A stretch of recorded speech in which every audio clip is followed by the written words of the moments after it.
Very good afternoon മക്കളെ. അപ്പോൾ നമ്മൾ പുതിയൊരു ചാപ്റ്റർ, 7ാമത്തെ chapter cooperative banking in India എന്നുള്ള ആ ഒരു ചാപ്റ്ററിനെ കുറിച്ചാണ് നമ്മൾ പഠിക്കാൻ പോകുന്നത്. അപ്പോൾ നമ്മൾ കോപ്പറേറ്റീവ് ബാങ്ക്സിനെ കുറിച്ച്, അല്ലെങ്കിൽ എന്തിനാണ് കോപ്പറേറ്റീവ് മൂവ്മെൻറ്റിന് വേണ്ടി പ്രവർത്തിക്കുന്ന കോപ്പറേറ്റീവ് ബാങ്കുകളുടെ പല വിധങ്ങളെക്കുറിച്ചൊക്കെ നമ്മൾ കഴിഞ്ഞ ക്ലാസ്സുകളിലൊക്കെ പറയുകയുണ്ടായി. ഇനി എങ്ങനെയാണ് എന്ത് ചെയ്യുന്നത്, ഈ ബാങ്കുകൾ എന്താണ്, എങ്ങനെയാണ് പ്രവർത്തിക്കുന്നത്, ഇന്ത്യയിൽ കോപ്പറേറ്റീവ് ബാങ്കിങ് എന്നുള്ള ആ ഒരു കാര്യം എങ്ങനെയാണ് നടപ്പിലാവുന്നത് എന്നതിനെക്കുറിച്ചാണ് നമുക്ക് ഈ ചാപ്റ്ററിൽ പഠിക്കാനുള്ളത്. അപ്പോൾ നമുക്കറിയാം, അതായത് cooperative banking is a retail and commercial banking organised on a cooperative basis. Cooperative banking institutions take deposits and lend money in most parts of the world. Cooperative banking includes retail banking as carried out by credit unions, mutual savings and loans associations building societies on cooperatives, as well as commercial banking services provided by manual organizations. അല്ലേ?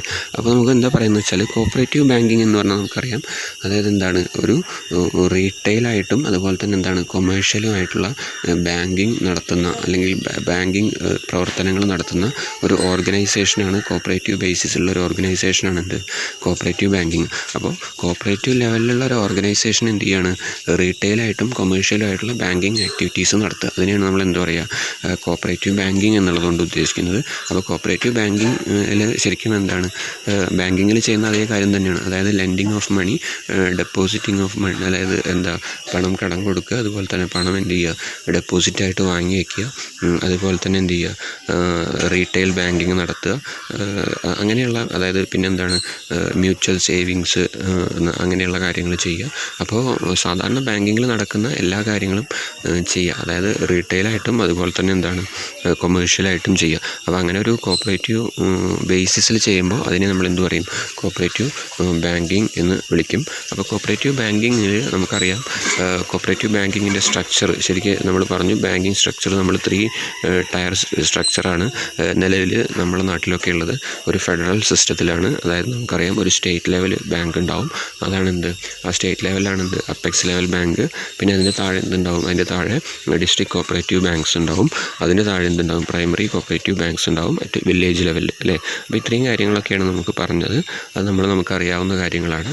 ഇനി നമുക്ക് പറയാനുള്ളൊരു കാര്യം എന്താണെന്ന് വെച്ച് കഴിഞ്ഞാൽ, അതായത് cooperative ബാങ്ക്സിന് എന്താണ്, കോമൺ ആയിട്ടുള്ള ചില ഫീച്ചേഴ്സ് ഉണ്ട്. അതായത് what are the common features of cooperative banks. അപ്പോൾ 2-3 ഫീച്ചേഴ്സ് നമുക്ക് ഒന്ന് പറഞ്ഞു വയ്ക്കാം. അപ്പോൾ എന്താണ് common features of cooperative banks എന്ന് വെച്ച് കഴിഞ്ഞാൽ, ഒന്ന് കസ്റ്റമർ ഓൺഡ് എൻറ്റിറ്റീസാണ്, അല്ലേ? ഒന്നാമത്തെ പറയുന്നത് ഫീച്ചർ പറയുന്നത് എന്താണ്, കസ്റ്റമർ ഓൺഡ് എൻറ്റിറ്റീസ്. എന്താ നോക്കി നോക്കാം. ഇനി cooperative bank, the needs of a customer meet the needs of owners as cooperative bank members are both. As a consequence, the first aim of a cooperative bank is not to maximise profit but to provide the best possible products and service to its members.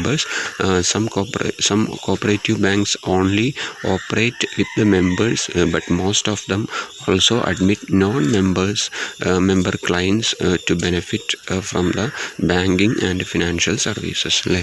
അപ്പോൾ ആദ്യത്തെ കാര്യം പറഞ്ഞത്, അതായത് എന്താണ്, customer owned entities ആണ്. അപ്പോൾ cooperative banking എന്ന് പറഞ്ഞു കഴിഞ്ഞാൽ കസ്റ്റമർ ഓൺഡ് എൻറ്റിറ്റീസ് ആണെന്നാണ് പറയുന്നത്. അപ്പോൾ നമുക്കറിയാം, ഒരു കോപ്പറേറ്റീവ് ബാങ്കിൻ്റെ ഉദ്ദേശം എന്ന് പറഞ്ഞു കഴിഞ്ഞാൽ എന്താണെന്ന് വെച്ച് കഴിഞ്ഞാൽ, അതിൻ്റെ കസ്റ്റമേഴ്സിൻ്റെ എന്താണ് നീഡ്സ് സാറ്റിസ്ഫൈ ചെയ്യുക. അപ്പോൾ പ്രോഫിറ്റ് മാക്സിമൈസ് ചെയ്യല്ല, പ്രോഫിറ്റ് വേണം, വേണ്ടെന്നല്ല പറയുന്നത്, പക്ഷേ പ്രോഫിറ്റ് മാക്സിമൈസ് ചെയ്യുക എന്നുള്ള ഉദ്ദേശത്തോടു കൂടിയിട്ടല്ല എന്ത് ചെയ്യുന്നത്, കോപ്പറേറ്റീവ് ബാങ്ക് എന്ത് ചെയ്യുന്നത്, പ്രവർത്തിക്കുന്നത്. അപ്പോൾ നമുക്കറിയാം, അതായത് എന്താണെന്ന് വെച്ചാൽ, കോപ്പറേറ്റീവ് മെമ്പേഴ്സ് എന്ന് പറഞ്ഞു കഴിഞ്ഞാൽ ശരിക്കും എന്താണ്, ബാങ്കിൻ്റെ ഓണേഴ്സ് തന്നെയാണ്. അപ്പോൾ സ്വാഭാവികമായിട്ടും അവർക്ക് വെൽഫെയർ വരുന്ന രീതിയിൽ എന്ത് ചെയ്യുക, പ്രവർത്തിക്കുക. അപ്പോൾ പ്രോഫിറ്റ് മാത്രം കണ്ടിട്ടല്ല എന്ത് ചെയ്യുന്നത്, കോപ്പറേറ്റീവ് ബാങ്ക്സ് പ്രവർത്തിക്കുന്നത്. ചില സ്ഥലങ്ങളിൽ നമുക്കറിയാം, കോപ്പറേറ്റീവ് മെമ്പേഴ്സ് മാത്രം ഉൾപ്പെടുന്ന ബാങ്കിങ് സ്ഥാപനങ്ങൾ, കോപ്പറേറ്റീവ് ബാങ്ക്സ് ഉണ്ട്. പിന്നെ അതുപോലെ തന്നെ എന്താണ്, കോപ്പറേറ്റീവ് മെമ്പേഴ്സ് അല്ലാതെയും നോൺ മെമ്പേഴ്സ് ആയിട്ടുള്ള ആളുകളെയും എന്ത് ചെയ്യാറുണ്ട്, ഈ കോപ്പറേറ്റീവ് ബാങ്കിങ്ങിൽ എന്ത് ചെയ്യാറുണ്ട്, ഉൾപ്പെടുത്താറുണ്ട്. അപ്പോൾ ഇതാണ് കോപ്പറേറ്റീവ് ബാങ്കിങ്ങിൽ. അപ്പോൾ അവിടെ കസ്റ്റമർ എന്ന് പറഞ്ഞു കഴിഞ്ഞാൽ ശരിക്കും എന്താണ്, ഓണേഴ്സ് തന്നെയാണ്, അതായത് കോപ്പറേറ്റീവ് മെമ്പേഴ്സ് തന്നെയാണ്.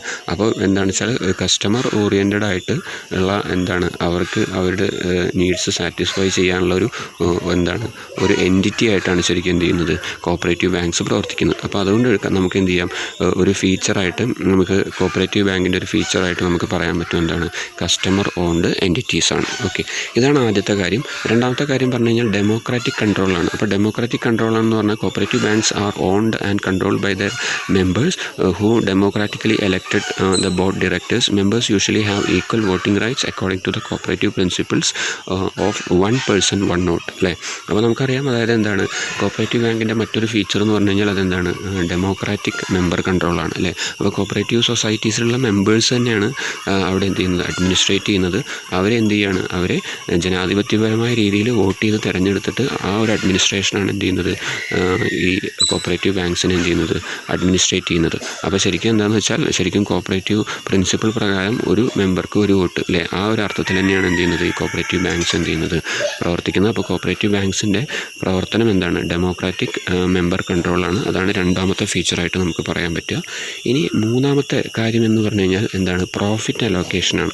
അപ്പോൾ എങ്ങനെയാണ് പ്രോഫിറ്റ് അലോക്കേഷൻ എന്നുള്ളത് നോക്കി നോക്കാം. മൂന്നാമത്തെ feature, in A cooperative bank A significant part of yearly profit benefits or surplus is usually allocated to constitute reserves as reserves.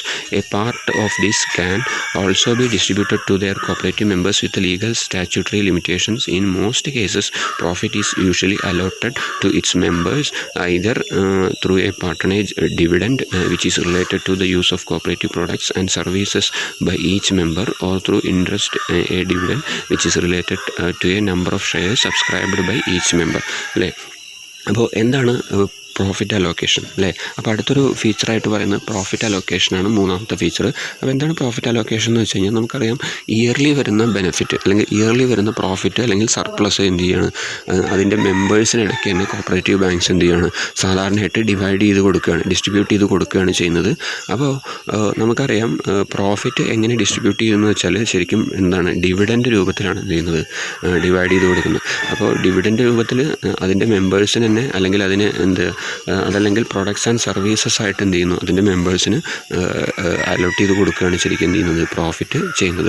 അതല്ലെങ്കിൽ എന്ത് ചെയ്യുന്നു വെച്ചാൽ ഇൻട്രസ്റ്റ് ഓൺ ഡിവിഡൻഡ്, അല്ലേ? ആ ഡിവിഡൻറ്റിന് പുറത്ത് ഇൻട്രസ്റ്റ് കൊടുക്കുക. പിന്നെ അതുപോലെ തന്നെ എന്താണ്, ഷെയർസ് സബ്സ്ക്രൈബ് ചെയ്ത് കൊടുക്കുക അതിൻ്റെ മെമ്പേഴ്സിന്. ഇങ്ങനെയൊക്കെയാണ് എന്ത് ചെയ്യുന്നത്, പ്രോഫിറ്റ് എന്ത് ചെയ്യുന്നത്, അലോക്കേറ്റ് ചെയ്യുന്നത്. അപ്പോൾ പ്രോഫിറ്റ് അലോക്കേഷൻ എന്നുള്ളൊരു കാര്യം ഇവിടെ ചെയ്യുന്നുണ്ട്, ഈ അതിൻ്റെ മെമ്പേഴ്സിനിടയ്ക്ക് ആര് ചെയ്യുന്നുണ്ട്, ഈ കോപ്പറേറ്റീവ് ബാങ്ക് ചെയ്യുന്നുണ്ട്. അപ്പോൾ കോപ്പറേറ്റീവ് ബാങ്കിൻ്റെ മറ്റൊരു ഫീച്ചറായിട്ട് നമുക്ക് പറയാൻ പറ്റും, അതായത് എന്താണ്, പ്രോഫിറ്റ് അലോക്കേഷൻ എന്നുള്ള കാര്യം. അപ്പോൾ പ്രധാനമായിട്ടും കോപ്പറേറ്റീവ് ബാങ്കിങ് എന്ന് പറഞ്ഞാൽ എന്താണ്, കോപ്പറേറ്റീവ് ബാങ്കിങ്ങിൻ്റെ 3 ടയർ സിസ്റ്റം എന്താണ്, പിന്നെ എന്താണ് അതിൻ്റെ ഫീച്ചേഴ്സ് എന്തൊക്കെയാണ്. അപ്പോൾ ഇതൊക്കെയാണ് നമ്മൾ ഇന്നത്തെ ക്ലാസ്സിൽ പറഞ്ഞത്. അപ്പോൾ അടുത്ത ക്ലാസ്സിൽ നമുക്ക് കാണാം. അപ്പോൾ ഇതുവരെയുള്ള കാര്യങ്ങൾ, സംശയങ്ങളൊക്കെ ഉണ്ടെങ്കിൽ ചോദിക്കുക. Okay, thank you very much.